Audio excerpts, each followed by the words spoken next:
Sanementereng would want me to explain the pension of the CJ. Yes, if a Chief Justice serves in office minimum 5 years and above, is entitled to pension. That's only available to the Chief Justice in the bill. For the rest of the judges, they have to serve a minimum of 10 years. The reason for this is, yes, 75 might be the retirement age, but we don't want a situation where somebody can do private practice until you are 70. You get yourself appointed on the bench, serve 5 years, and you go home with this benefit. So to avoid that, we say minimum, before you can be entitled to the pension, you must serve minimum 10 years. So even if you are 75, if you have not served the 10 years, you are not benefiting from the pension. So those are some attempts to put in some safeguards. If you think those safeguards are not enough, you are free to put in more safeguards. I don't know whether you see what we're saying. So this is not an automatic right.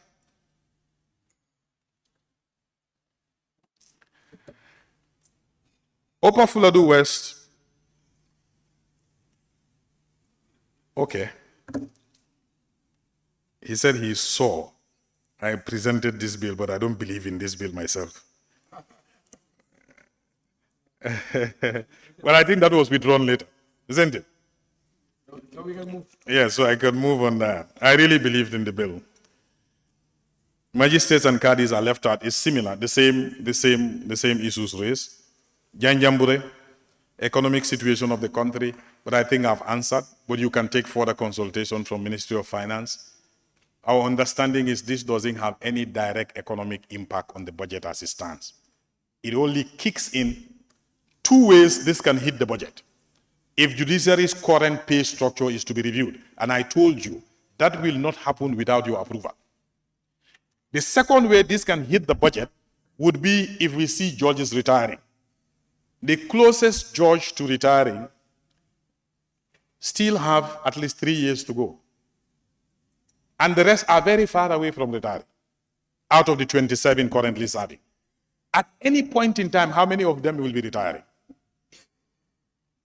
So the impact of it on the budget. It may sound big if you say somebody is retiring with full salary, but how many of them are retiring with full salary? 1, 2 at any given time, or 3? So just to satisfy you, that doesn't mean, but just to satisfy you that the direct economic impact of the budget may be very negligible because they are not reviewing their current pay. Passing this bill today doesn't mean judiciary pay will rise tomorrow. No. They are continuing the way they are until at such time they see the need to revise it. And when that is happening, it will not be secret. Everybody will be aware that there is a proposal to review their pay and it will come here. So that was Janjambure. Larikundas Habiji, your first question was answered. I think about 2 of them were answered. The first one, how many judges? I am told 27, definitely below 30, even if that figure is wrong. What is the projected cost? I can't tell at the moment. I can only give the general answer that I was giving, that our anticipated cost of this on the budget is, we cannot even establish now because if the 2 on retirement we are going to benefit, we could have calculated that and tell you currently it will cost us this much. But the 2 that are on retirement are not covered. And there is no other judge on retirement as we speak. So with respect to pension and gratuity, zero cost on the budget. With respect to facilities, all those that have been mentioned that they are entitled to chauffeur-driven vehicle and fuel, currently they all have chauffeur-driven vehicle and fuel. So it's not going to be a new added item. So the impact of this on the budget at the moment, I cannot say 0, but it will be very, very, very, very minimal. So like I said earlier, the only time we will see impact is when we are revising, either we are revising their pay or we start seeing judges retiring. These are the 2 scenarios that will kick in a financial implication. So that was your second question. The third one, performance contract. You've raised a very important, very, very, very important issue.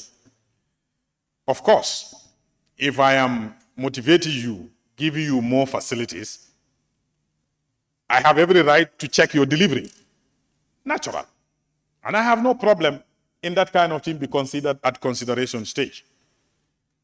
Judges, like anybody who serves the public, cannot be above accountability. So if you think with this there is a need for kind of performance measurement as to their output, fair and good, I have no problem with that. That's a good point.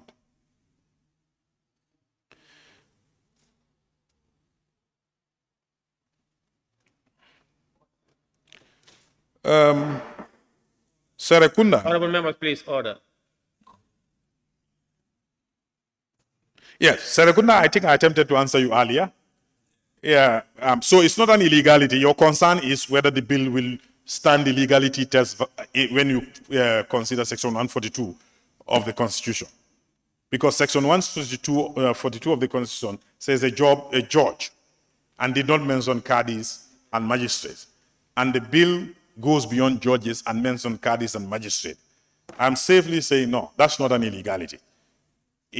Because the Section 142 did not exclude them. It mentioned judges, but did not exclude them. So that's why in the definition of the bill, judicial officers have been defined, and cadis and magistrates, though not judges, but they are judicial officers. So we are adequately covered with respect to Section 142. It will not conflict. It's not a conflict. That's what I have recorded for Serekunda. Kantora, all right, supported it to go to the committee. Yamina West supports the bill to go to committee. Central Badibu fully supported. Tumanna supported. All right, yeah, supported. Nianija, I hope I've convinced you, Nianija, by now. So, like I said, in rounding up, Honorable Speaker,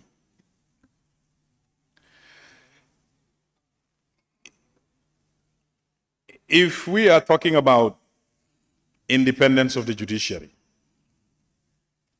then we should have judicial officers too who are independent. And people will not be independent if they can be influenced. And the easiest way to influence somebody is to give them what they don't have. So if you pay them less, people give them money, they can easily be tempted, and if they are tempted, they will be influenced. So the independence of the judiciary is critical to be guaranteed with this kind of bill. But also, if we have to attract the right caliber of people to sit there, because again, the judiciary need to have the best brains. We don't want any judge to be every lawyer to be a judge. Because if you have a case, let's take an example. If you have a case, you are going to court, and this is a very critical case for you, and if you can afford it, you want to hire the best lawyers, isn't it? Now, if you're hiring the best lawyers, why don't we have the best judges sitting there waiting for them? Because otherwise, if you don't have the right quality of judges sitting there, people who can afford the best judges might end up getting justice on their side. So if you think if I'm involved in a legal battle and I can afford it, I want to hire the best lawyer possible. The state would have hired the best judge sitting there waiting for your best lawyer. So you will still get what you deserve. But if we allow mediocrity in the judiciary, we allow people to sit there who cannot match the lawyers in private practice, then there's a problem. That is a problem. I don't know whether you're seeing the problem I'm trying to paint here. And the only way we can attract the best brain to sit there is to give them what it takes for them to abandon what they are doing to come and sit there. If not, they will not be there. So I think that's another one that we should take on board. And like I said, having said all, is the integrity bit of it also. Yes, there are certain human beings that do not need monetary reward to maintain integrity. However, we all know the temptations. We all know the temptation. The safest bargain for us is to help them to resist temptation than only to count on them to resist temptation based on their integrity. So if we have to preserve the integrity of the judiciary, we have to help them to resist temptation. And for that, if they know when they retire, they will be taken care of. They will not be interested in amassing wealth while they are in office in order to secure their retirement. Because they know when they retire, the state will take care of them. But if they don't have any security when they retire, they will plan for their retirement. I'm not saying they are like that or that is what they are doing. But what I'm saying is we make them feel more comfortable to do their job with a peace of mind, to tell them, look, you know what? We appointed you in this place. Your only job is to deliver justice. Deliver justice until when you retire. And when you retire at 75, we can take care of you for the last remaining years of your life. The person would not be busy doing anything unethical. On that note, I end by urging you once more, and I urge you strongly, to allow the bill to go to committee stage. Give yourself the opportunity to interact with the experts, with the interest groups, for them to come and express their various interests for you in the bill, and then you are at liberty to do whatever you want to do with the bill. But give it an opportunity, because it is a constitutional requirement, Section 142 of the Constitution, that there must be an act of parliament that will prescribe the terms and conditions of service for judicial officers. And that is all that we are doing. Thank you very much.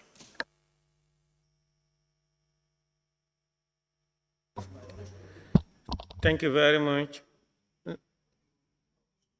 member for Latikunda? Yeah, member for Latikunda? Yes? Thank you very much, Honorable Speaker, for giving me the floor. I want to rise on motion 53K to appeal to the Attorney General to supply the National Assembly with the code of conduct of judges. Because you say judges do this, they don't do that, they don't do it. I'm sure it must be the code of conduct. Can you supply us with it? Thank you. Thank you very much. Member for Lower Flood, your mic is on, please. Thank you. The member for Latikunda Sabeji, that's not a motion. You are requesting for him to supply. Okay, request. I reform my statement. Request now, Attorney General. Thank you. Member for Lower Saloum. Thank you, Honorable Speaker. The member has, the minister has made a response. But then, Honorable Speaker. Attorney General. Yeah, one of my points was not dealt by the minister. And he cannot give us any guarantee and assurance. And he cannot justify these documents in the eyes of Parliament, because the Minister of Finance cannot come here and just justify these documents. This document belongs to him. He needs to give us the integrity of the bill, how to budget the bill. If he can't do it and he allow the minister to come, this is not a Minister of Finance bill, it's your bill.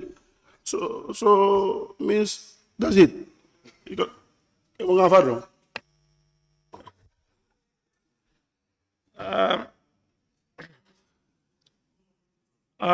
Thank you very much. Honorable members, it has been moved and seconded that the bill entitled Judiciary Officers Remuneration and Other Entitlements Bill 2023 order be read a second time. Those in favor, please say aye. Those not in favor, please say no.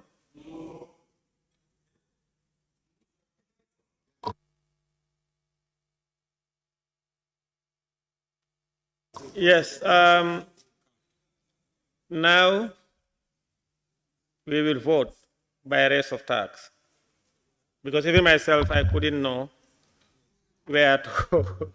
So now let's count. Those in favor, please raise your constituency tax.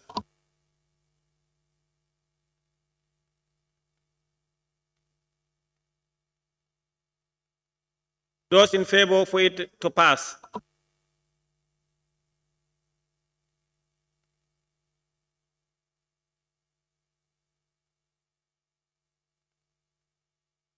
Please, honorable members, whether committee also is those in favor for it to pass to the next stage.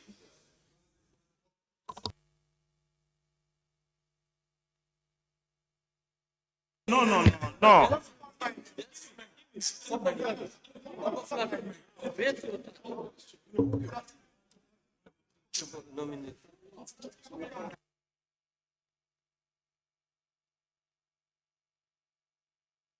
Those not in favor, please raise your constituency tag.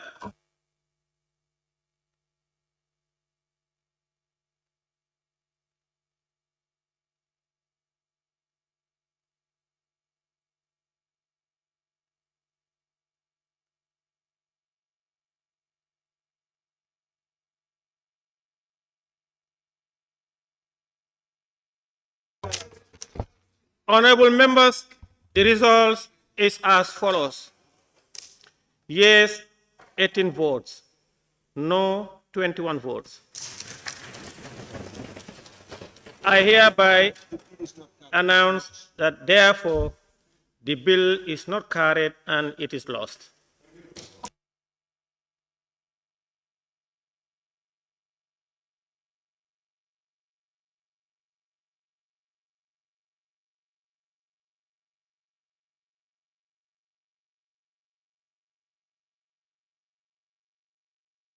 Clerk, please, let's proceed. Order, please, order. Thank you, Honorable Attorney General and Minister for Justice. Bill. Oh, Honorable Attorney General. Yes. Bill. Order, please, please, please. Standing Order 66, second reading of the Constitution Amendment Bill 2023 by Honorable Alhagie Mbow, member for Upper Saloum. Order, please.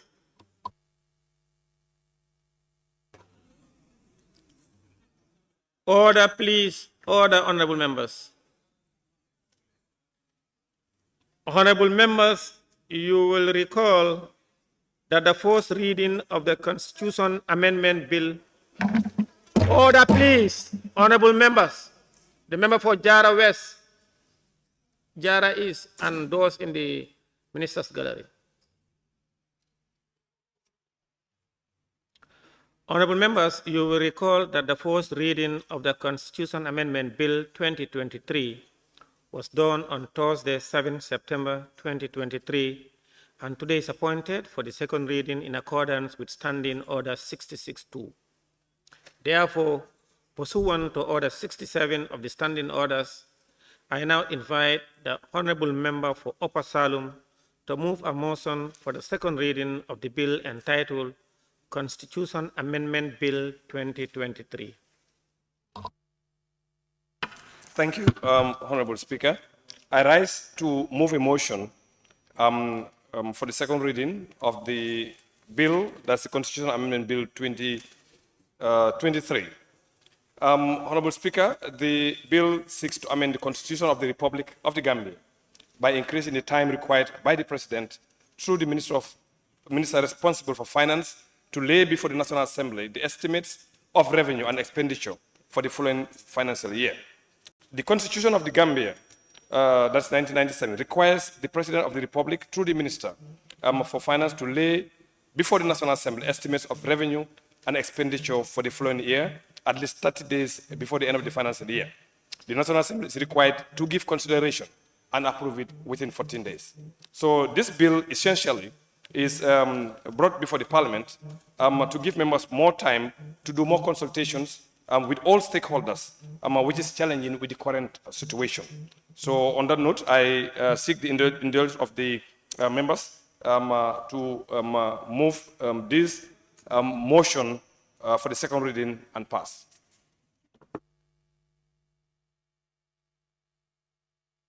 Minority Leader and Member, and Minority Leader and Member for Brikama North. Thank you very much, Honorable Speaker.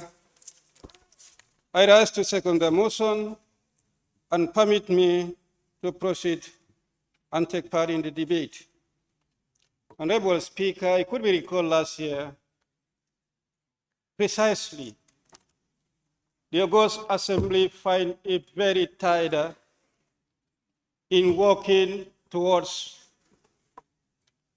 the national budget. The very day the budget was laid, the same day we proceeded for the retreat on the budget. And it could be recalled, even the retreat, we were time constrained. Instead of having it at least a week, it was only 3 days that we had the retreat. From there, we proceeded to the debate, the committee scrutiny, taking into all this into consideration. I think the honorable member, since then, last year he had been working tirelessly to ensure that these portions of the Constitution are amended. The National Assembly can have adequate time to do due diligence to the budget. The budget this time round, instead of 30 days, we will have 6 or 2 months, rather, for the entire budget to be treated.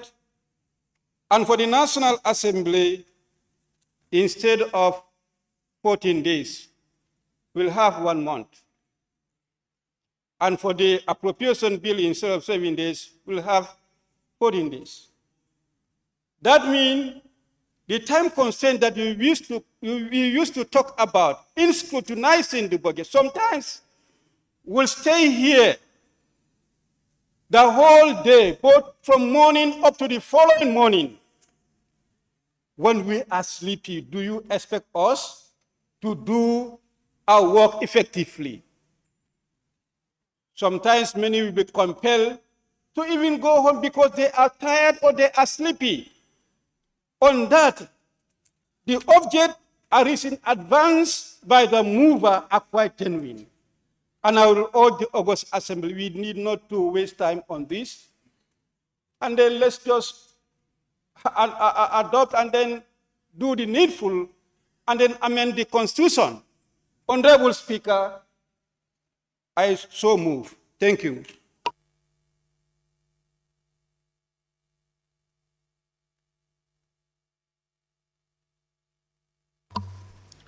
It has been moved and seconded that the bill entitled Constitutional Amendment by the member for Upper Saloum be read a second time for debate on its general merits and principle. Those in favor, please say aye. Those not in favor, please say no. The ayes have it. Honorable members who wish to partake in the debate may do so by show of constituency tag. Member for Nianija. Thank you very much, Honorable Speaker, for giving me the floor.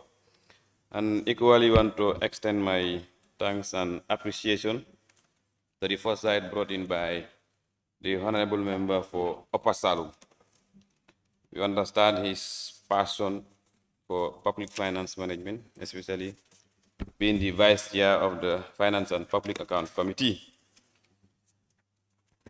Hearing that he brought here is the Constitutional Amendment Bill 2023, specifically focusing on adding the number of days required by the Constitution for the Honorable Minister of Finance to lay the estimates of expenditure and revenue before this National Assembly, and also the time frame that is also provided for in the Constitution for the appropriation bill to be enacted by this Parliament. I think this is the welcome move by the Honorable Member, and then I just want to once again thank him for the foresight, because since 2017 when we came to Parliament and we started this issue of thorough budget scrutiny by doing consultation, budget bilaterals with the MDAs, definitely we are always constrained by these 2 provisions of the Constitution. In fact, when the standing order was revised in 2019, these were one of the progressive clauses that we are thought of, but we are constrained by the Constitution. That's why the standing order suggested the Minister of Finance Is it 3 months or 6 months before the budget, before the proper laying of the estimate of expenditure and revenue to present a draft budget to Parliament? But that also is proving very difficult, and legally we are limited in that regard. So, Honorable Member, thank you so much, and then I wish to congratulate you once again and lend my full support to you on this matter. Thank you so much. But the unfortunate part is, I don't know whether it will be effective this year. I wish it was, so that we can definitely start thorough cruising of the budget and we have thorough consultation with the MDS. Thank you so much.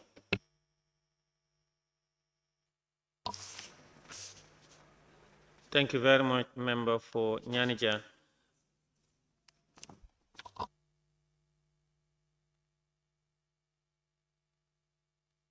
So, I now give the floor to the member for Kiang West. Honorable Speaker, thank you very much. I definitely want to thank Honorable Member for Saloum for this great job. It is important that we do necessary constitutional amendments. The budget, the estimate of expenditure and the revenue is the second most important document aside the Constitution of the Republic. So giving us that number of leaves to look at in just few days is so inconvenient, and it constrains us so much to have a thorough scrutiny of the document, so that we can definitely look at the issues that are affecting people on ground and align budget allocations to those issues, and the policies that Minister reads during budget sessions to align budget allocations to those policies will be definitely done in a more effective and efficient way. But otherwise, looking at the budget at that short period of time is so inconvenient, and it constrains members so much, because the retreat that we have in just 2 days, 3 days is not enough for us to scrutinize $35 billion from national coffers to be spent on the issues that not explained in detail to us, like honorable nominated member Kebalang has always been stressing. We need to look at several indicators of the strategies that the government has, those policies, and to tell us how do they intend to achieve those indicators, aligning budget allocations to those things. So things need to be tangible. So I think these are a step ahead in achieving those objectives. So I think today we are 2-3 inches taller than the way we were yesterday. So I definitely want to thank Honorable Member for Saloum for this great job. And I think this will give honorable members enough time to scrutinize bills, those that are in charge of various committees under whose purview various ministries and faults. You can have serious bilateral with them that gives you enough time to substantiate some of the information that they are giving you, so that you can be able to approve their budget, so that National Assembly members will not be advocates for the ministers instead. I think when this budget is passed, when this bill is passed, the budget session will be different. We will not be advocates for the ministers, but we will know, where to, pin them and when they want to dribble us. So thank you very much, Honorable Speaker, for giving me an opportunity to take part in this debate. Thank you very much. Thank you. I now invite the member for Woolly West.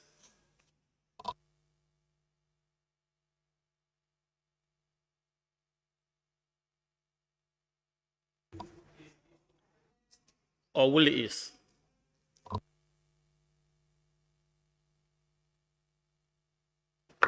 Thank you very much, Honorable Speaker. Honorable Speaker, I thank the member of Upper Saloum for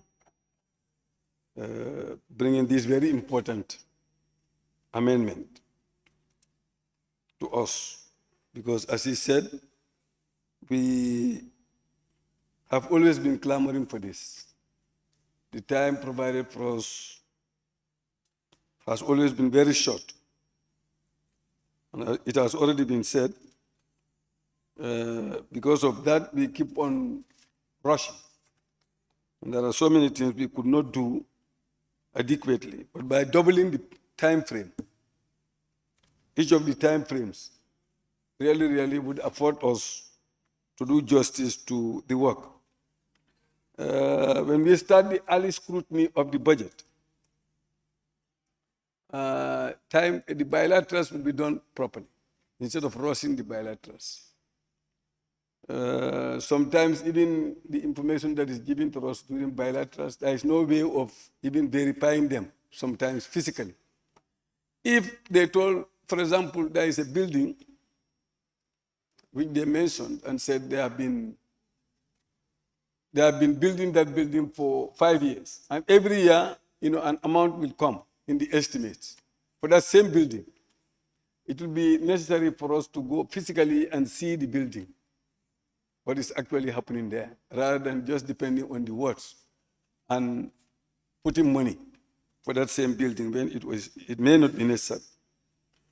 So my only concern, I think is closer to his concern, is the consultation, whether adequate consultation has been done with the relevant line ministry, that is the Ministry of Finance, or whether we'll just pass this, but it will not affect this year.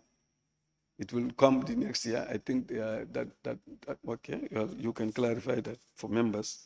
But apart from that, Honorable Speaker, I think this is a very laudable initiative, and I profoundly thank the member for the action. Thank you. Thank you very much, member for Wuli East. I now give the floor to the member for Opanyomi. Thank you very much, Honorable Speaker, for giving me the opportunity. Honorable Speaker, let me seize this opportunity to thank the Honorable Member for Upper Saloum for having the foresight, to bring this important constitutional amendment. Honorable Speaker, year in, year out, we have been passing, the national budget in a haste. Members are not given that ample time to do justice to the document. But with this amendment, I think we have that ample time to give justice to the documents, and we will not be unnecessarily, running helter and skelter, asking, lobbying one another for an increment for a particular ministry budget line, because already we are already equipped. We know what is going on, and we know that definitely we should do what is really necessary. So, Honorable Member, thank you so much. I am really in support of this particular constitutional amendment, as you are trying to equip us and to give us ample time to do justice to the national document. Thank you so much. Thank you very much, member for Opanyomi and Majority Chief Whip. I now recognize the member for Sanementre. Thank you very much, Honorable Speaker. And first, thank you very much, member for Upper Saloum, and then Vice Chairperson of FPAC, for bringing these constraints of our time frame for the completion of our work, for the consideration of our reports or whatsoever of the MDAs, and bring to our attention that we should amend that clause in the Constitution, 1997 Constitution. I'll be very much brief. I definitely concur with you and, of course, the honorable members who will be in line of supporting your proposal. So on that note, Honorable Speaker, I concur with him, and then thank you, honorable member, for bringing this to our attention. Thank you. Thank you very much, dear honorable member for Atikunda Sabi. I now recognize, thank you, the member for Sanementre. I now recognize the member for Atikunda Sabiji. Thank you very much, Honorable Speaker, for giving me the floor, and I applaud the mover of the motion for this very important constitutional amendment. This is always my issue. If I see National Assembly members crying over issues or making appeals to ministers on issues they have had to change. So this is one of the issues in that respect. This is very timely because I remember my first time coming to the National Assembly to interact with the whole budget volume, I was definitely intimidated because I was thinking the days I have to interact with that budget, to understand it and come to the National Assembly and give sense. So, Honorable Mover of the motion, thank you very much for this, and this is very timely. I don't think members should waste time on this. This should be a sweet passage. Thank you very much, Honorable Speaker. Thank you very much, the member for Latikunda Sabiji. I now recognize the member for Joshua. Thank you very much, Honorable Speaker. And thank you very much, Honorable Mbow, the mover of the motion. I think I join my colleagues to say it is timely, because I could remember during our first days here as, will I call it Greenleaf or what? I had a discussion with one of the senior members. Now what they are telling me was, we do spend the night here when it comes to budget session. So I wonder, spending the night here on only 14 days, looking at the whole, that bulky book, and only looking at it in only 14 days, I thought that no, it's not possible.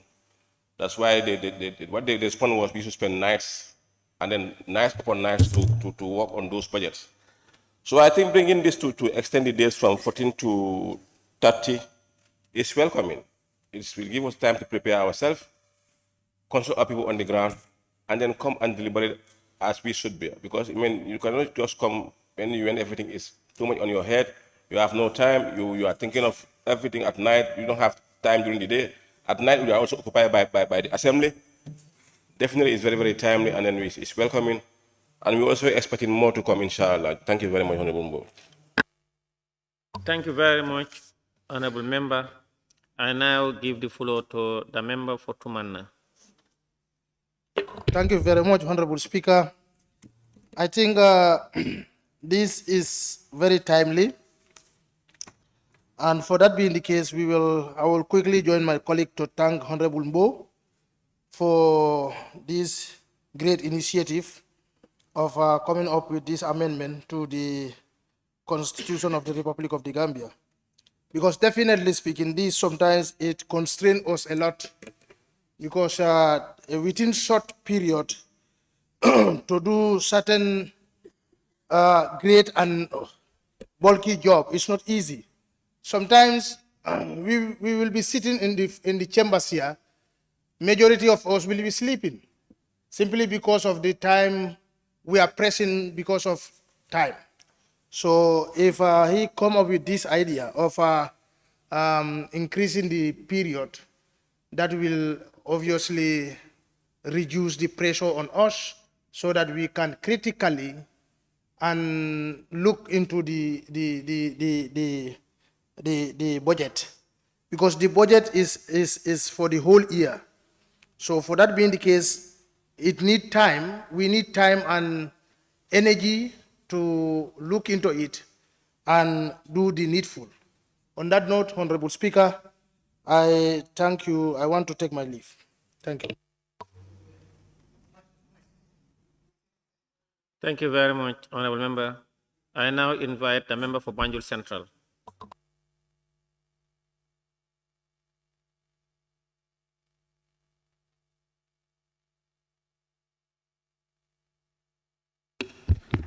Thank you, Honorable Speaker, for granting me the opportunity. I will just briefly join my colleagues in first endorsing this important amendment at hand here. We would like to thank the mover of the motion for bringing this very timely amendment to this assembly, because everyone knows that National Assembly members, we are elected officials, and I would say we never have time. We have to create time for everything. So I think usually when the dates between the bilaterals, gazetting the budget, and then being able to table it and deliberate on them really proves very daunting for National Assembly members. And also, though we do our level best, but it comes with limitations, because the Honorable Minority Leader did make mention of it, that sometimes due to our workload, we will tend to be very tired and not be able to scrutinize it as needed. So I think it's very important for us to pass this through to help us in further being more effective to the people that we represent, Honorable Speaker. The importance of this cannot be overemphasized. As you know, NAMS also have been time and time again crying that the State of the Nation address we brought earlier in the first quarter of the year. So we've seen that there's been an improvement on that. So I think that compared with this time allocation for us, really will help us to be more in-depth in terms of our deliberations. Because most of the people just maybe watch things on TV and think that we just come here and do everything here. But there are a lot of things that go on behind the scenes. We will have budget bilaterals, where we have question and answers on things that we don't understand, to be able to make comparison on some issues, among other things. So it will also help us in our deliberations when we come to Parliament, because once we are able to absorb these contents, because the most important thing about these budgetary issues are that most of the budget lines are itemized, right? And you have to take them clause by clause, item by item. So if you don't have proper understanding and time to be able to really look into these things, really, you cannot do much here in the plenary. So I think this is very timely, and we would like to show our support. Honorable Speaker, thank you. Thank you very much, Honorable Member. I now invite the member for Lower Saloum. Thank you, Honorable Speaker. I also want to join my colleagues to support the bill that the member for Upper Saloum brought in to enable us to make a good job on our oversight functions. Honorable Speaker, the other laws that was there before, we are restricted within 7 days. We have to pass the budget, and which is the bulky of the book, whereby all government and MDAs to deal with their budget is not easy. Sometimes we stay here the whole night. So on that note, Honorable Speaker, I want my colleagues not to refer it to the committees, but rather going to the Committee of Whole House to process this. Yes, Honorable Speaker, I want to thank the member and the Office of the Clerk. Thank you. Thank you very much. I now invite the member for Basse. Thank you, Honorable Speaker, for giving me the opportunity. First, I have to thank the Honorable Member for Upper Saloum for coming up with this bill. And it is really timely and also very important for the dates to be increased. Because looking at from 30 days to 60 days, 14 days to 30 days, 7 days to 14, I think is more than welcome. Because looking at some of the committees, some of the members are serving different committees, 2 to 3 committees. And in those committees, you have almost about 2 or 3 ministries in those committees. And you need to scrutinize all of them and come up with at least a better budget that can serve the entire country. And when scrutinizing these budgets, for me personally, I always consider my constituency whether they have something from that budget. So it's not easy to scrutinize such budgets or the national budget within such period. At times you might run in a rush hour, and at the end of the day, at times you need to have another budget bilateral review again. So, Honorable Member, we really thank you for coming up with this initiative. Thank you so much. Thank you very much. I now give the floor to the member for Fonye Councillor. Yeah, thank you very much, Honorable Speaker. I commend the Honorable Member who had brought this amendment bill. And I think it's in line. It will also help us. And we do face a lot of challenges so far budgetary aspect is concerned. There will be a leeway where we will be able to at least get focus, and we could do better in terms of the budget. And scrutiny is core in budgetary, and I believe the bill is at the right time. And without wasting much time, I adore all members for us to pass this bill as it is. And again, also, I would also endorse to ask the member whether it will be it will commence this current session. If so, we want to know about that. On that note, I am grateful and I'm in support of the bill. Thank you very much.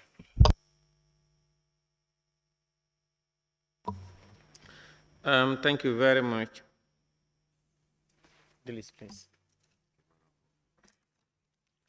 Thank you.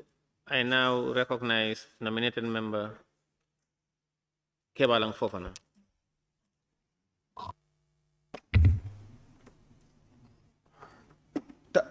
Thank you very much, Honorable Speaker. And to start with, I will join my honorable fellow colleagues to really commend the member for Upper Saloum for coming up with an amendment to the Constitution which is really timely.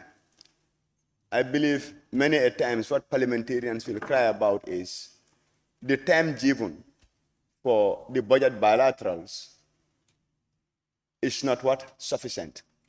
When the estimates are received, we have very little time to scrutinize it. When the estimates are received, we have very little time for our consultations. And eventually what happens is we realize that at the 11th hour, it will be rushed. But I believe if at all the needful is done and Section 152 of the Constitution is amended, you will realize that the various provisions changing the 30 days to 60, changing the 14 days to 30 days, and eventually the 7 to 2 weeks will give parliamentarians, this noble assembly, the opportunity to have ample time for proper scrutiny. The only questions I want to ask is what level of consultations were done, and again to also re-echo the question that was asked by the member for Fonyi Councillor. Is it going to start immediately and this year? Because we also need to know that we are working in partnership with the executive. So we need to know what is their level of preparedness, what consultations has the honorable member done, and eventually what are the feedbacks so that we can make an informed decision. So on a final remark, Honorable Speaker, I will urge my fellow honorable colleagues to do the needful and make sure that this particular amendment is passed. Thank you. Thank you, nominated member Kebalang Fofana. I now give the floor to the member for Olyundum and Deputy Majority Leader. Thank you, Honorable Speaker. I also want to join my colleagues to thank the member for Upper Saloum for bringing this timely bill. History reminds us that in this National Assembly, before hardly you have a private member bill tabled in the National Assembly. And I think it started in the 5th legislature when members started bringing in a private member bill, to change the whole idea of, being executive centered. So we are proud of ourselves. At least now we are thinking in that direction. That is a good thing. We have a whole lot of things that we need to change as members. Any one of us can bring a private member bill. The member for Upper Saloum, you brought this bill, which is very timely. That is to amend the section of the Constitution that will allow members of Parliament, to have enough time to scrutinize the budget. I remember in 2019, I think, we spent the night in this chamber considering the bill because we do not have enough time to go over the draft at the time. Even our budget bilaterals, we rushed them. We rushed the budget bilaterals just to make sure that the 14 days period is captured. We don't go out of the 14 days period. So when we have 30 days now, that will help us to go over the draft and look at those, budget lines that are centered on furniture and fittings, I don't know, you name them, so that we can outline them and then scrutinize them as much as possible. When we come for consideration, it's going to be much easier for us to consider the draft budget at the time, because then we are au fait. We have consulted extensively to understand each of the budget, each of the budget item, what it means, how it is allocated, what is it going to be for. That will help us. So I think it's timely. All of us together, I know we are in the same line with this particular bill. All that we do is we thank the member for Upper Saloum, but it will not stop at him. I think all of us together, we have in our minds, we have seen gaps in the acts, relevant acts that we have in our country. Perhaps other members can bring other private member bill to raise the number at least from where it is, because that is good for the parliament as well. The more bills you have, private member bills you have, the better for the parliament as well. So thank you, honorable member for Upper Saloum, and I urge my colleagues to support the amendment to give us more time to look at the draft estimate as possible. Thank you, honorable speaker. Thank you very much, honorable member. I now invite the honorable member for Upper Saloum to respond to issues raised and wind up the debate. Thank you, Honorable Speaker, and thank you, honorable colleagues. I think there isn't much issues that were raised by the members, except that they ask whether it's possible for this to start this year, which I don't think, because again, the budget process in the government has already started. So it's going to be really not possible for that to start this year. So if the bill passes, so we foresee that it's going to start in 2024. Now, in terms of consultations, yes, I did some consultation within the parliament here and outside the parliament. Now, at the level of, even at the level of our party, which I consulted with the party leader to tell me exactly what I wanted to do. Again, this is since January. And I also spoke to the Minister of Finance in January as well, to tell me exactly my intent in changing this from 30 days to 60 days, at the time. Now, from there also, I made consultation within the parliament here. That is the majority leader and also the minority leader. All of them actually in the same week, and that was in January also. Because again, constitutional amendment actually takes time because of the gazetting, which we also have done, the two gazettes, one in February and also one in May of this year. And it almost took almost 6 months before we arrived to the first reading. So I think the only ministry, perhaps, is the Minister of Justice that I actually did not consult with, because this is not really controversial. This is actually going to be very helpful for us as members and also even for the Minister of Finance themselves to give us more time for us to do this. Now, really, at the time, I didn't think it was necessary to consult with the Minister of Justice because prior to this, they were actually doing the drafting of the bill for us. But now I think, like he confirmed, that we have a fully functional drafting unit here now. And that's why really I didn't consult with them. But again, this is more to do with finance. And I thought it was necessary to talk to only the Minister for Finance. Now, I think those are the only issues actually members actually have raised. I just want to also take the time again to thank the Office of the Clerk, also the Office of the Speaker for the support they've provided for this private member bill. Like we've all agreed in our standing orders, I have not spent a penny in this private member bill. Everything was paid for by the Office of the Clerk and also the support staff from the legal that actually guided me in drafting such amendments here. So I'm really very thankful. Also, I'd like to be thankful also to the majority leader as well as the minority leader and all members for the support that I've demonstrated here, just to show that we are the lawmakers. So we should be able to change laws where we think it's not going right. And we also need to be cognizant of Section 101, subsection 4 of the 1997 Constitution, relating to charges on the Constitutional Revenue Fund, etc., etc. And I was really very cognizant of that. And but again, this is really not very controversial. So I want to thank everybody for the support they've provided in this amendment. Thank you.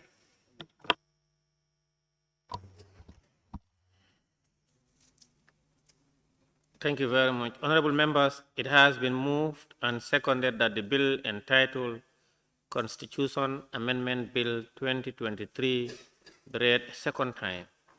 Those in favor, please say aye. Those not in favor, please say no. The ayes have it. Clerk.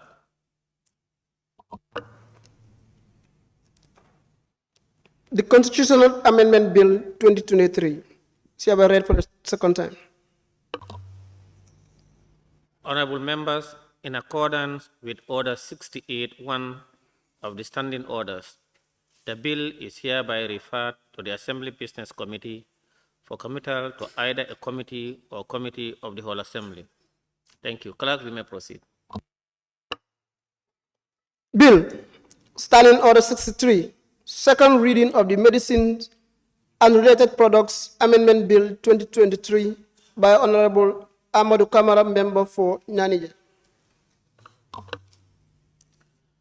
Honorable members, you will recall that the first reading of the Medicines and Related Products Amendment Bill 2023 was done on Thursday, 7 September 2023, and today is appointed for the second reading in accordance with Standing Order 66-2.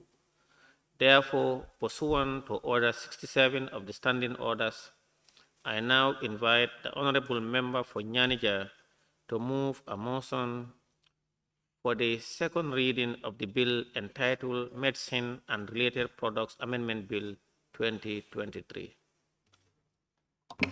Thank you very much, Honorable Speaker, for the opportunity. Honorable Speaker, honorable members, I rise to the bill entitled Medicines and Related Product Act Amendment Bill 2023 be read a second time. Honorable Speaker, the objects and reasons are specified in the bill.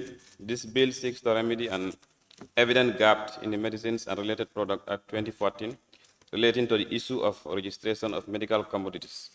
Unfortunately, by virtue of the provisions contained in the Act and regulations, medicines emanating from Europe, America, and United Kingdom cannot be registered in the Gambia in accordance with the Medical Control Agency guidelines, as registration of medical and pharmaceutical products involve intricacies that prove exaggeratedly bureaucratic, so much so that stringent compliance may undermine quality control and create room for substandard and contaminated products, as well as a shortage of essential medical products in the country.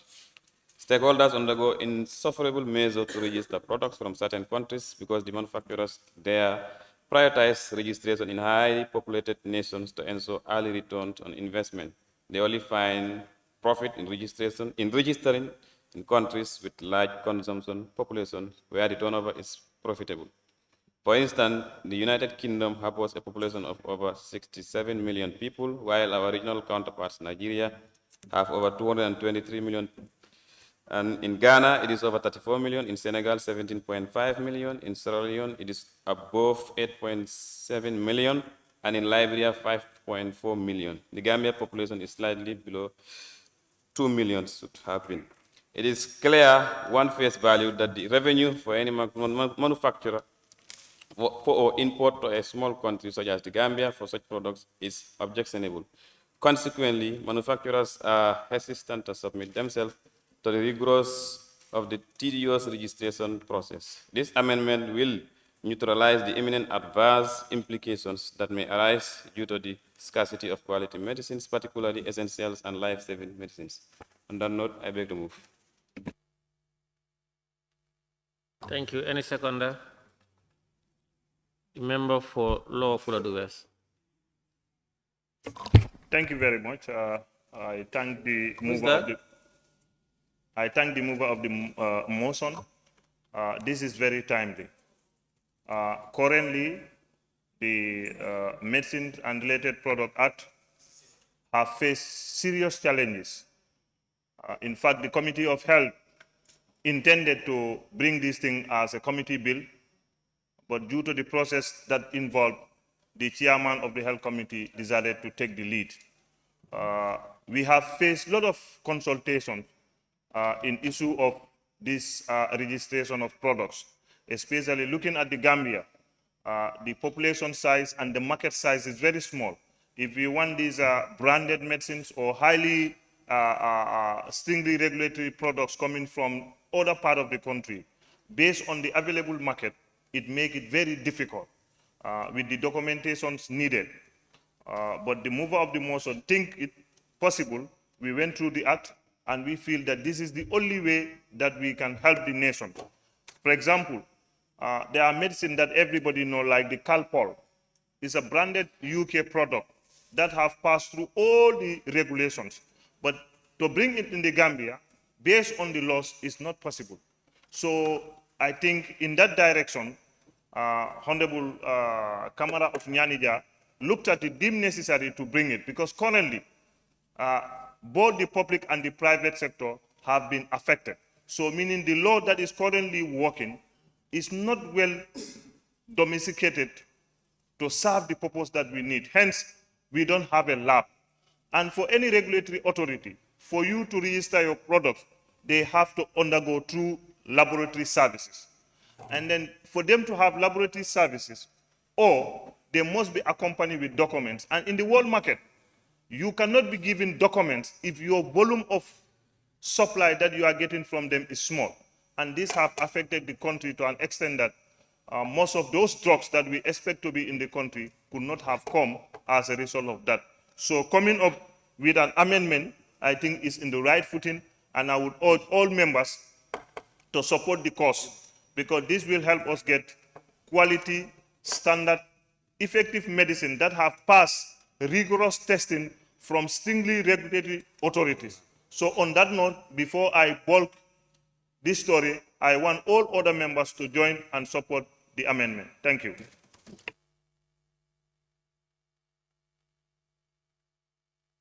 Thank you, Honorable Member, for seconding the motion.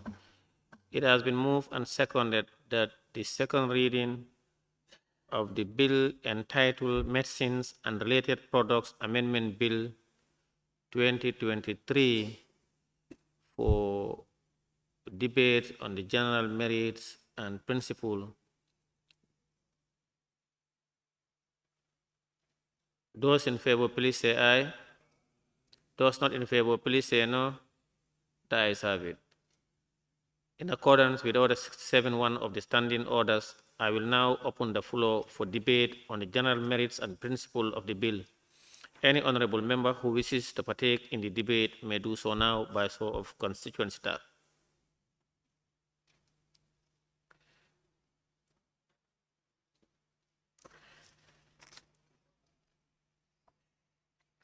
I now give the floor to the member for Banjul North. Thank you very much, Honorable Speaker. Thank you very much, Chairman of the Select Committee on Health, the member for Nianija. I think this is indeed a very laudable move by the able Chairman of the Select Committee on Health. Because looking at the current situation that we are faced with as a nation, in terms of making sure that we enhance our healthcare system, this is a clear manifestation that the Parliament of the Republic of the Gambia is having a very proactive committee when it comes to health issues in this country. Honorable Speaker, according to the objectives and the reasons, this amendment will neutralize the imminent adverse implications that may arise due to the scarcity of quality medicine, particularly essential and life-saving medicine, have concluded everything. This is showing that the honorable member, who doubled as the chairperson of the Select Committee on Health of the Parliament, after having consultation with all the relevant stakeholders, really understand what we need as far as the Medicine and Related Product Act is concerned. So in that regard, without wasting time, I would just want to urge the August Assembly to join him in this cause, to approve this amendment for the betterment of the entire Gambia in terms of our health care system. Thank you. Thank you very much. I now give the floor to the member for Talinding Kunjang.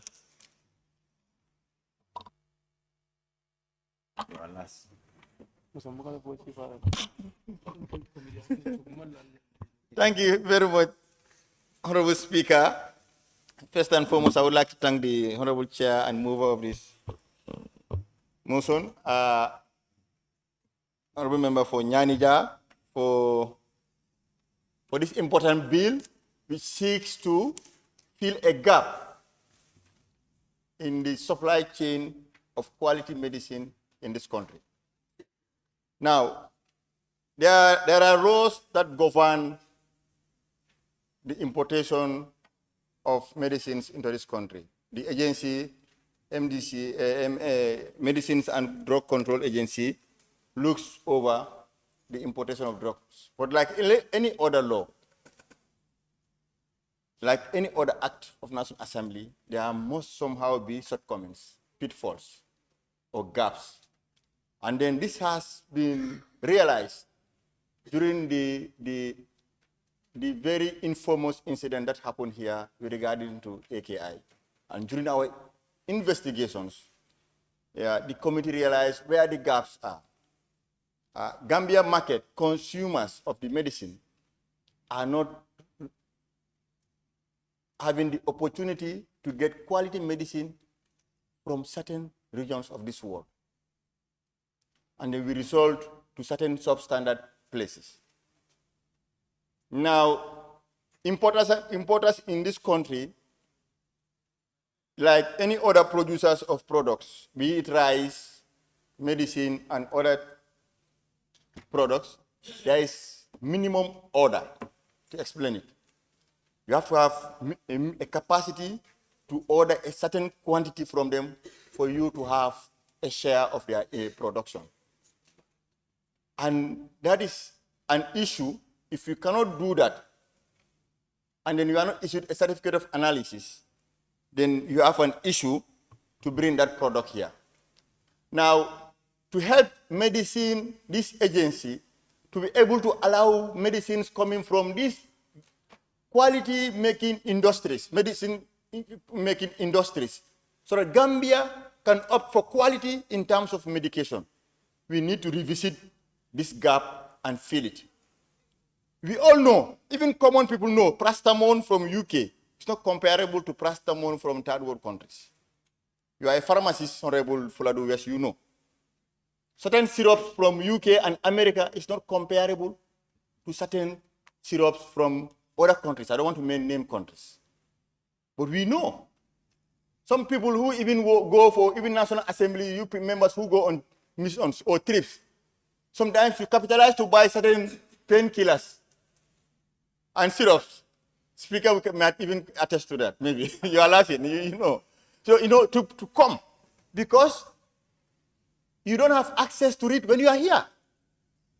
Have headache and drink one paracetamol from UK, and somebody drinks a paracetamol from other third world countries, and you see the difference. Or a syrup, you'll see the difference, or other medications. So we must opt for standard in this bill. This bill is attempt to provide Gambians quality medicines coming from these countries. So I don't think we should belabor too much our time on this, because this is a necessity. We need to have it so that we have our pharmacies filled with medicine that can cure people, that has the highest efficacy rate than other drugs that are already available in the market. So I encourage us to not belabor too much on this. I commend my honorable chair for this and all those that participated in it, and I give it my pass. Thank you very much, Honorable Speaker.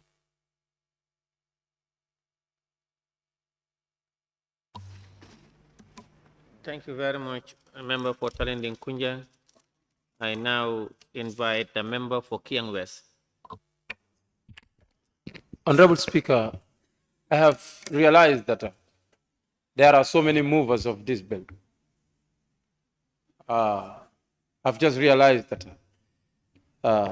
the mover of the bill, the chair of Health Committee, the seconder, the chair of the Health Committee, the first debater, the chair, the member of the Health Committee, the second debater, the member of the Health Committee, both defending the bill. But however, I have a question that I would love an answer to be given for. Honorable Chair, Honorable Member for Nianija, during my colleague's intervention, he made reference of an incident that happened that had taken life of more than 70 plus children in the country. And a health committee was tasked by this very house to make a thorough consultation and investigation and come up with the causes of that incident. One of the major reasons were the absence of a laboratory that tests medicines for a quality consumption in a country, but then not to actually trade with a particular region of the world. I am not sure it is a process of busting the British market for medicine importation in the Gambia. I'm not sure it could be that. But the purpose of it was to have a laboratory to test medicines, their quality, whether they are fit for consumption or not. After having experienced that incident, and there was a budget allocation for a construction of a laboratory and buying equipment so that we can be able to test our medicines. I was expecting, to be told, how far have they gone with that? And why is Britain very special when it comes to the presentation of the drugs and buying of the drugs? Please let me present. These are concerns that I have.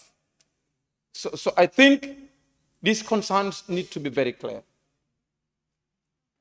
The gap that we have experienced that lead to the death was not necessarily from the part of the world where we get the drugs, but because the drugs were not necessarily gone through the necessary examinations that they're supposed to go through. If it was not surfaced on the report. It wasn't. It wasn't. So, but we want to definitely be clear. Is it because you want us to trade with certain part of the world to import medicines where we don't have an opportunity? Probably we are constrained by the law or the act. Or you feel medicines from that part of the world are more quality than other parts of the world. So we need to go in for that.